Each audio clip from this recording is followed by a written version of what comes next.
कि हम बीजेपी की सोच को रोकेंगे भी, और इंग्लिश में एक वर्ड है इरेज, इरेज।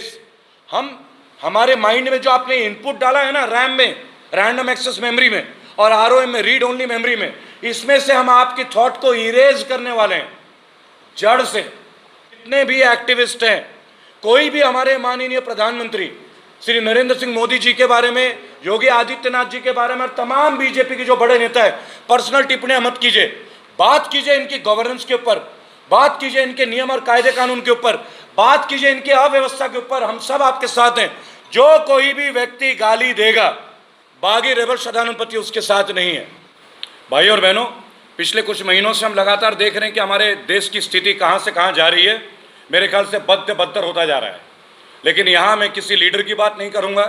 जैसे कि मैं पूर्व में भी कहता आया हूं कि मेरी जो शिकायत है वो बीजेपी के लीडर से नहीं है, लीडरशिप नहीं है, उनके गवर्नेंस है, और वो भी बैड गवर्नेंस है।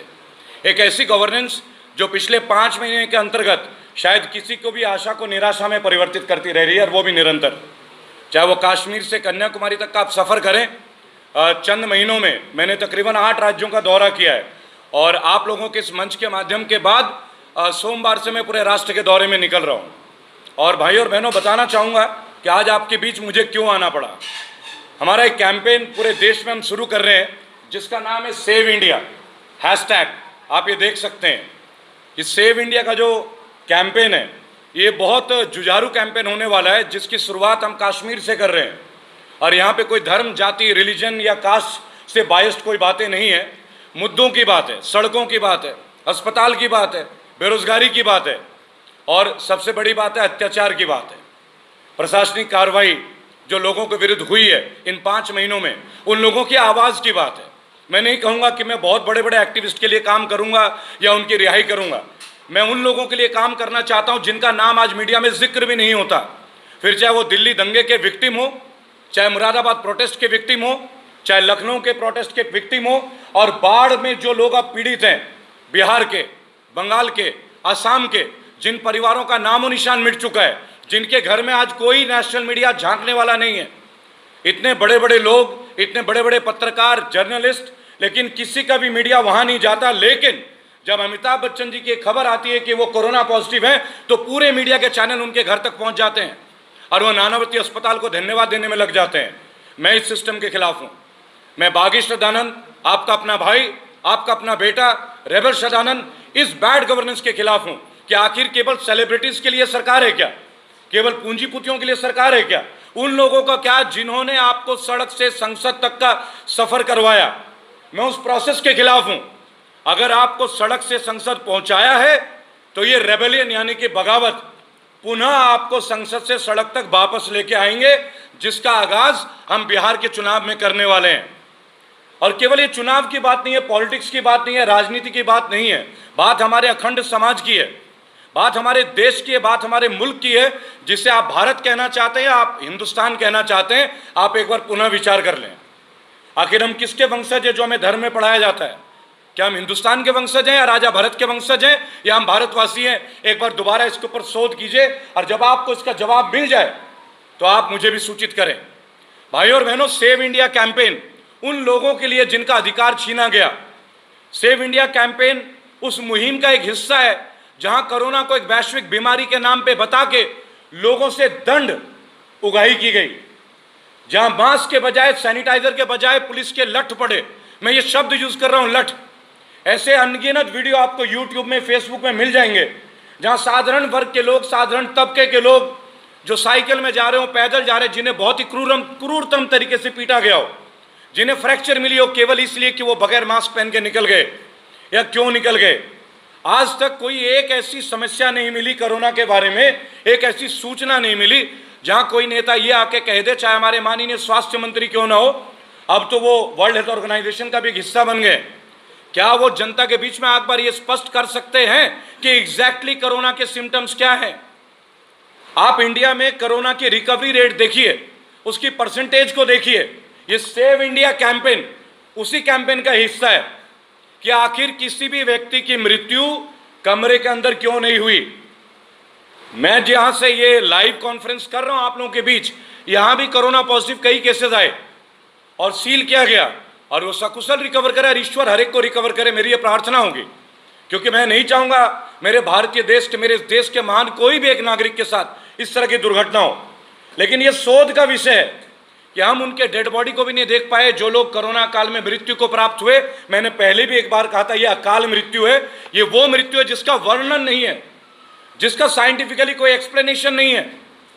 और इसके ऊपर एक प्रश्न डॉक्टर विश्वरूप चौधरी के आपने कई वीडियोस देखे होंगे, मैं भी उनके साथ इस मुहिम में शामिल होऊंगा बहुत जल्द।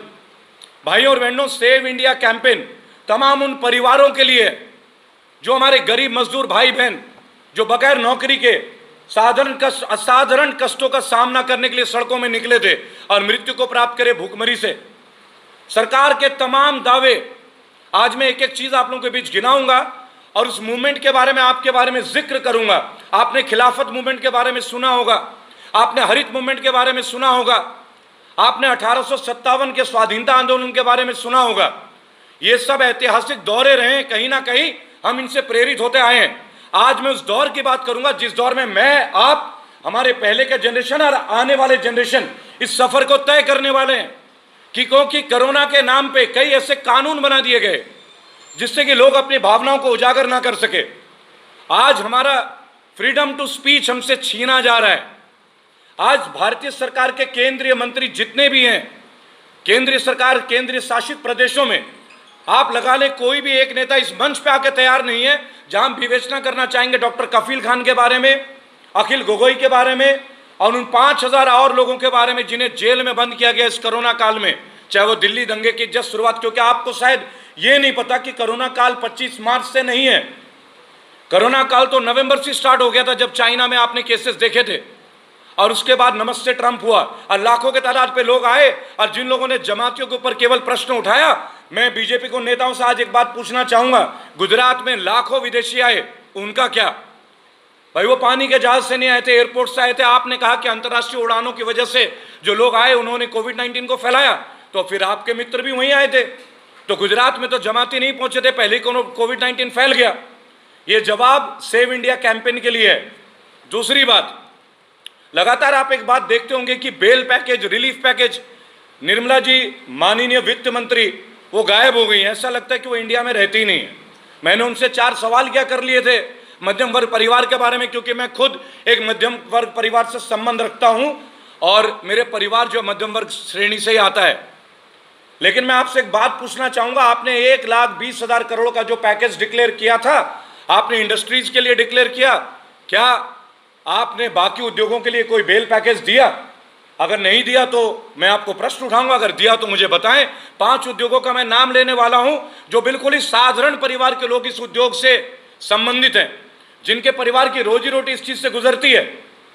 सबसे पहले मैं टैक्सी उद्योग के बारे में बताना चाहूंगा, ऑटो उद्योग के बारे में बताना चाहूंगा। पिछले कुछ दिनों से पहले इनको यह परमिशन दी गई, लेकिन तमाम 4 महीने तक लोग अपने घरों में बैठे रहे, इनकी किस्तें, इनके इंस्टॉलमेंट जाती रही। आपके आरबीआई ने कतई लोगों से झूठ बोला मोरेटोरियम के बारे में, यह मैं आपको निजी तौर पे साबित कर सकता हूं, क्योंकि मेरा एक लोन अगेंस्ट प्रॉपर्टी का इंस्टॉलमेंट था जो मुझे पेनल्टी के साथ देना पड़ा है।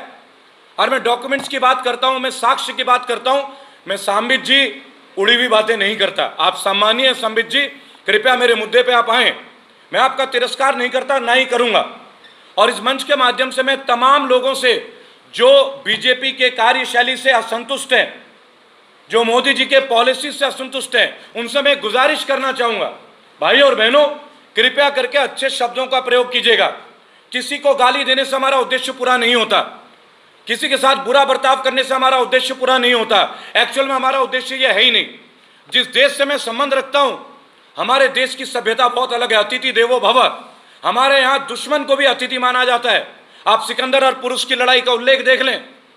लेकिन आज जो माहौल बनाया जा रहा है कुछ पॉलिटिकल पार्टीज के आईटी सेल के द्वारा, कृपया इसके शिकार ना बने।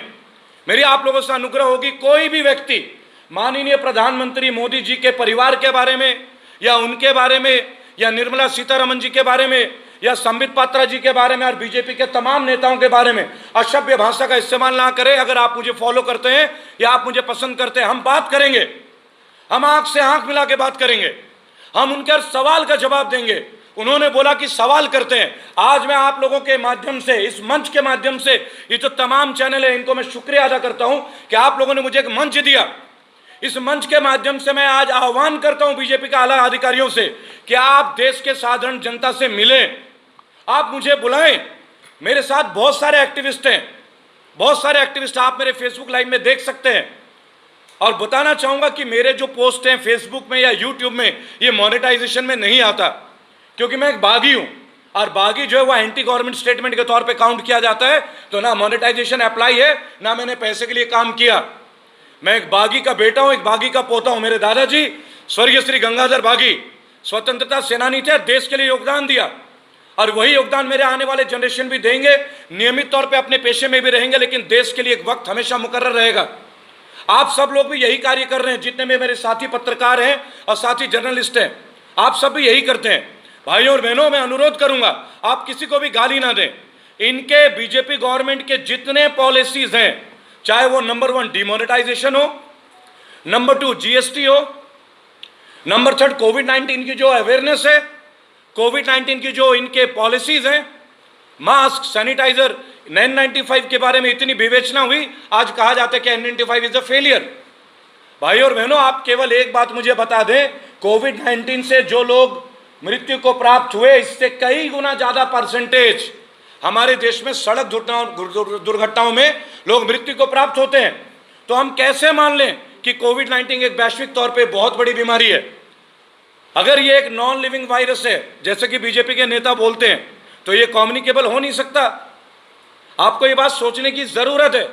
और तमाम जो लोग डेथ कर रहे हैं, उनके पीछे एक रिपोर्ट आती है कि वो पहले से ही काफी सारे गंभीर बीमारियों में पीड़ित रहे। ये मैं नहीं कहता, आपकी मेडिकल की टीम कहती है। अगर आपको यकीन ना हो तो मैं अगली वीडियो में आपको एनेक्शर कर दूंगा, और पीएमओ को तो मैं ये वीडियोस भेजूंगा। मेरे तमाम मीडिया के जितने साथी हैं नेशनल लेवल पे, एबीपी, आज तक, इंडिया टीवी और जी टीवी के बारे में मुझे कुछ कहने की जरूरत ही नहीं है। आप अपना नाम बदल लीजिए, आप जी टीवी के बदले आप बीजेपी न्यूज कर दीजिए, हमें बहुत अच्छा लगेगा। हम अब भी सुनते हैं, हम तब भी सुनते रहेंगे। इसके लिए आपको नाम बदलने की क्या जरूरत है? आपको हर चीज में पॉलिसी दिखती है, हर चीज में जातीयता दिखती है, हर चीज में मंत्र दिखते हैं। जब हमारे यहाँ केवल 5000 केसेस थे तो बोला गया कि 9 मिनट में इतनी ऊर्जा होगी अगर आपने दिए जला दिए, कि इस ऊर्जा से जो ऊर्जा उत्पन्न होगी दिए जलाने से, उससे कोरोना समाप्त हो जाएगा। मैं कहता हूं, देश का हर खेत जला दीजिए, पूरे विश्व का ही कोरोना खत्म हो जाएगा। फिर हम अपने लिए क्यों जिए? हमारा देश तो सदैव दूसरों के लिए जीता है। इस देश का इतिहास निराला रहा है, विविधता में एकता। हमने आज तक कभी किसी देश के ऊपर आक्रमण नहीं किया, हमने आज तक कभी किसी देश के साथ बुरा बर्ताव नहीं किया। सदियों से हम झेलते रहे, और जिन लोगों ने कुर्बानियां दी, आप उनका नाम का उल्लेख नहीं करते। इसीलिए सेव इंडिया कैंपेन, भाई और बहनों, अमेरिका के 2 शहरों में और ऑस्ट्रेलिया के 3 शहरों में RSNP Foundation, Rebel Sadanand Foundation का कैंपेन सितंबर महीने से स्टार्ट हो रहा है, शांतिपूर्ण कैंपेन। और ये वो लोग हैं जो मेरे साथ कोई राजनीतिक तौर पे जुड़े हुए नहीं है, जिनसे मैं मिला भी नहीं हूं, जो मुझे बेटा मानते हैं, मुझे भाई मानते हैं, वो मेरी इस मूवमेंट को अपना मूवमेंट मानते हैं। ठीक उसी तरह जिस तरह आप इस मंच को मेरा नहीं अपना मंच मानते हैं। और मेरे से पहले भी कई क्रांतिकारी हुए होंगे, बागी हुए होंगे, आज भी हैं, और मेरे पश्चात भी बहुत बागी होंगे।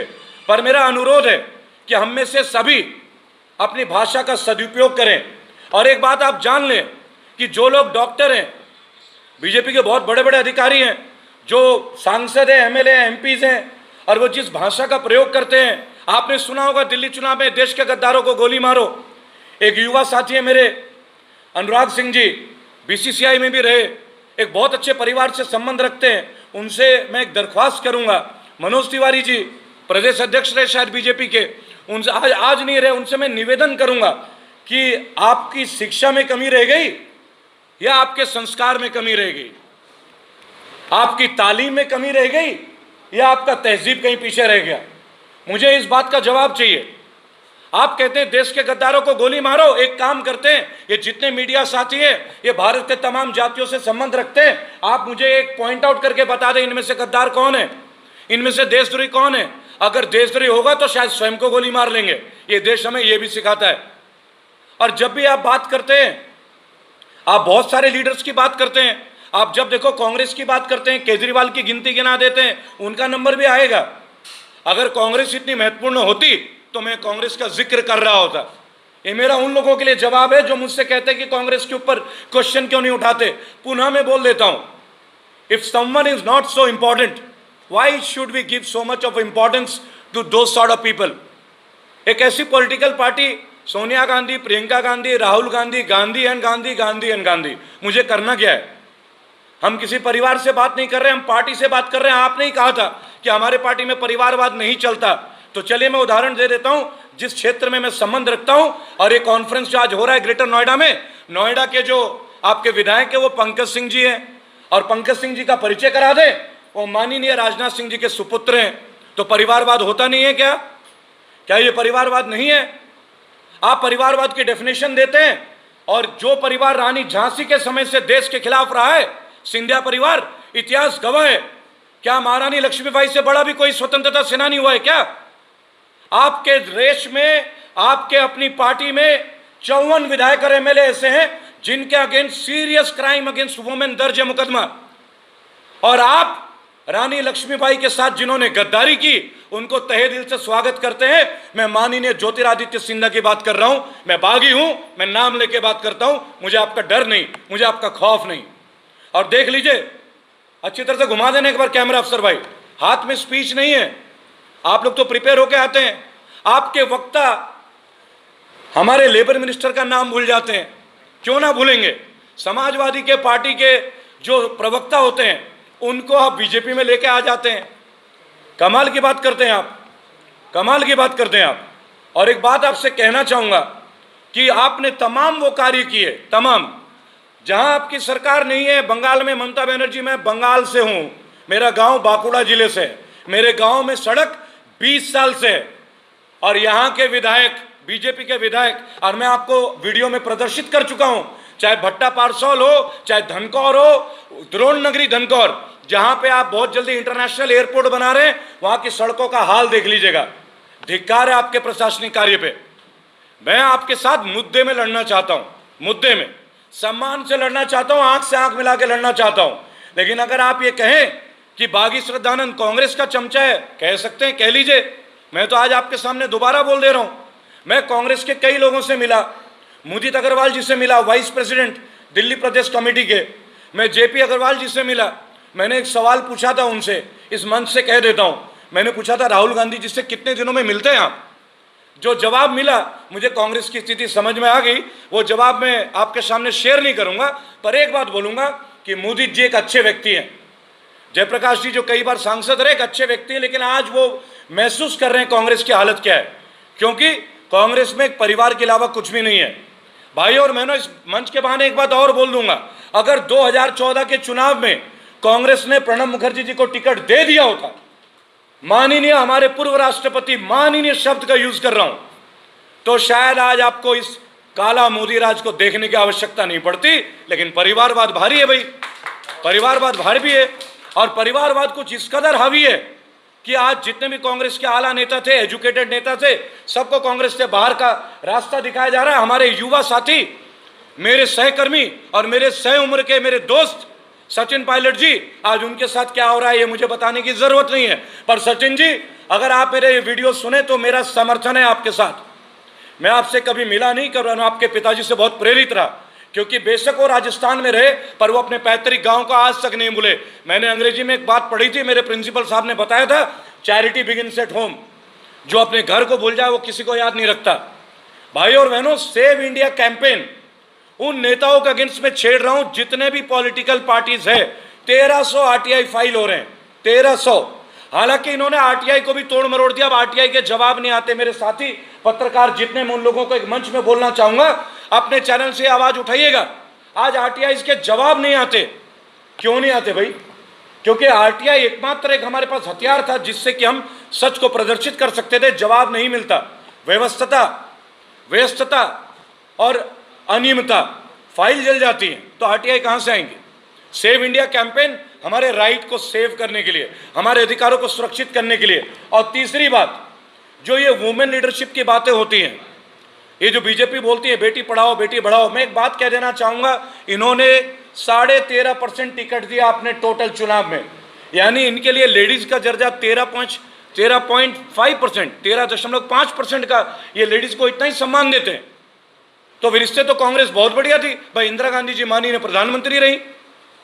अगर यही बात करने लगे आप जो लड़ते हो कांग्रेस से, हालांकि मेरा कोई विचार नहीं है ना कांग्रेस के लिए ना किसी के लिए, मैं केवल एक बात बोलूंगा, इस मंच के माध्यम से जो भी मुझे आज सुन रहे हो, बिहार के चुनाव में मेरी फाउंडेशन RSNP फाउंडेशन पूर्णतः आर्यर में हर उस निर्दलीय के साथ हूं। गौर से सुनिएगा, मैं बिहार के चुनाव में हर उस निर्दलीय के साथ हूं जो चुनाव लड़ना चाहता हो। एक ही कंडीशन है कि आपका क्रिमिनल रिकॉर्ड नहीं होना चाहिए। अगर औरतों के प्रति आपका क्रिमिनल रिकॉर्ड है, हमारा समर्थन नहीं है। पहली बात, हम कैंपेन करेंगे आपके लिए, और मैं विभिन्न पॉलिटिकल पार्टीज के नेताओं से भी बोलूंगा, उन नेताओं के लिए मैं कैंपेन करूंगा जिनका क्रिमिनल रिकॉर्ड ना हो, जो किसी भ्रष्टाचार के मामले में लिप्त ना हो, जिनके ऊपर किसी स्थानीय थाने में मुकदमा दर्ज ना हो। क्यों? क्योंकि राजनीति अगर आप लोगों को करनी है तो क्यों ना राजनीति को स्वच्छता के साथ करें। पॉलिटिक्स कोई बुरी चीज नहीं है। आप देखिए, मैं आपको बताता हूं, जो बिडेन और बराक ओबामा का एक संघर्ष था, और एक जो बिडेन के मीटिंग में उनके एक समर्थक ने बोला था, I don't like Obama because he is a Muslim, he follows the Islamic rule. तो जो बिडेन की महानता देखिए, उन्होंने खड़े होकर बोला, no ma'am, you are wrong, आप गलत हैं। Barack Obama is a wonderful family person and is a very holy person. I respect him. I have some differences between the mentality, but I don't have any differences in his religious thoughts. ये है politics. लोग 5 साल रहते हैं, 6 साल रहते हैं, लेकिन उसके बाद पद को ग्रहण नहीं करते। यहां कोई पद छोड़ना ही नहीं चाहता। अमित शाह जी तड़ीपार रहे, गृह मंत्री बन जाते, ये हमारी देश की महानता ही तो है। तब बीजेपी का कार्यकलाप नहीं होता। योगी आदित्यनाथ जी के ऊपर कितने मुकदमे हैं ये मुझे बताने की जरूरत नहीं, मेरे साथी पत्रकार आप परिचित हैं। कश्मीर से मैं एक आंदोलन शुरू कर रहा हूं, सेव इंडिया। वहां के जो हालात है, अगले हफ्ते में कश्मीर जा रहा हूं, पुंछ, उसके बाद श्रीनगर, पामपोर, हजरतबल, गुलमर्ग, टंगमर्ग, बाबा रेशी, ये स्थानों का मैं आपको नाम बता रहा हूं, अनंतनाग, अवंतीपुरा, ये स्थानों का नाम मैं मुंह जुबानी बोल रहा हूं तो आप महसूस कीजिएगा। पिछले 10 सालों में 23 बार मैं श्रीनगर जा चुका हूं, ऑफिशियल रिकॉर्ड है, आपको पिक्चर्स और डिटेल्स मिल जाएंगे। वहां से इसलिए शुरुआत कर रहा हूं कि सर से पैर तक का सफर करते हैं। कन्याकुमारी जाएंगे, विवेकानंद स्मारक, विवेकानंद रॉक्स के बारे में आप सब परिचित है। वहां आके मैं इस सफर का समापन करूंगा, और इस सफर में मेरे साथ मेरे कई साथी एक्टिविस्ट होंगे। बहन रिजवी जी आप आइए मेरे साथ, आइए आइए, आप आइए बहन जी, आइए, आप एक चेयर दे दीजिए प्लीज। अयमन रिजवी जी किसी परिचय के मोहताज नहीं है। बहन जी का एक बहुत अच्छा सफर रहा है, इस सफर में मैं उनका स्वागत करता हूं। आप आइए। और ये सफर मैं इसलिए कर रहा हूं कि देखिए, हरा और भगवा मिल सकता है, क्योंकि तिरंगे की कहानी आप जानते हैं, मुझे बताने की जरूरत नहीं, तालियां तो इस बात पे बजनी चाहिए थी भाई। हमारे सारे रंग तिरंगा में आते हैं, तो किसी भी भगवाधारी को, किसी भी हरी टोपी को हमें यह समझाने की जरूरत नहीं है कि हम किस रंग को फॉलो करें।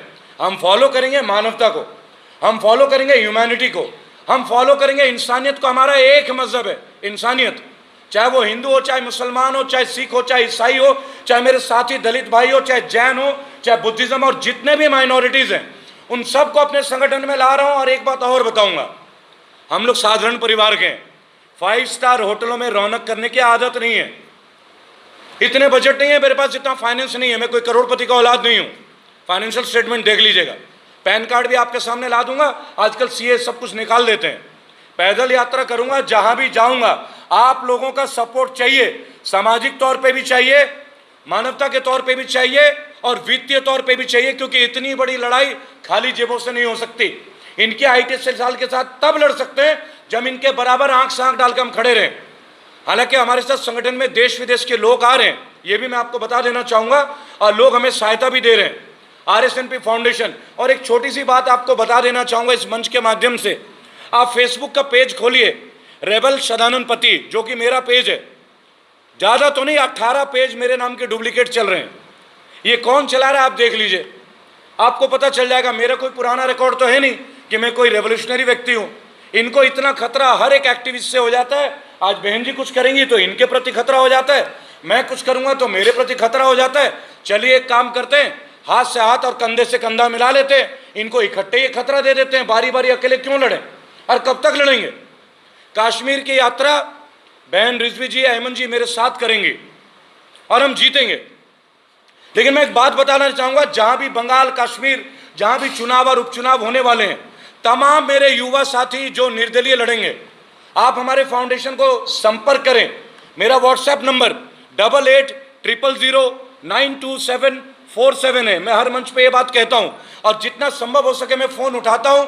नहीं उठा पाता हूं तो क्षमा प्रार्थी हूं। 5-5 लाख मैसेजेस हैं, सबके कॉल नहीं उठा पाता, इसके लिए पहले क्षमा प्रार्थी हूं।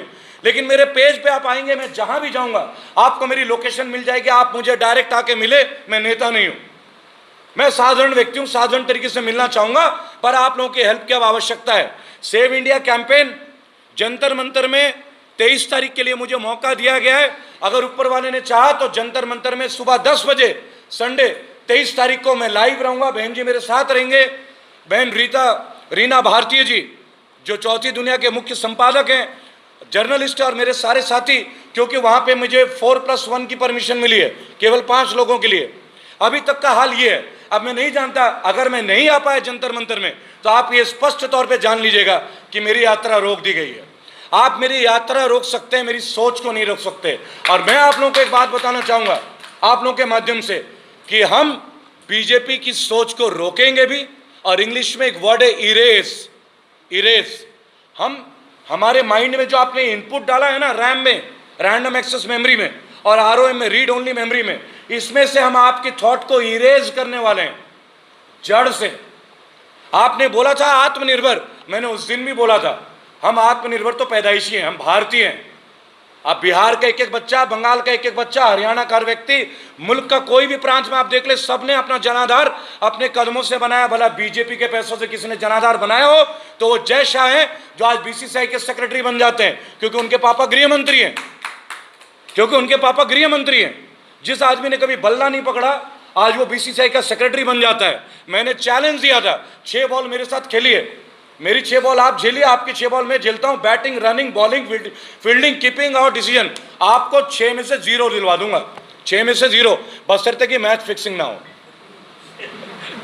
बशर्ते कि मैच फिक्सिंग ना हो, क्योंकि इसमें तो आप लोग माहिर हैं, इसमें तो आप लोग माहिर हैं।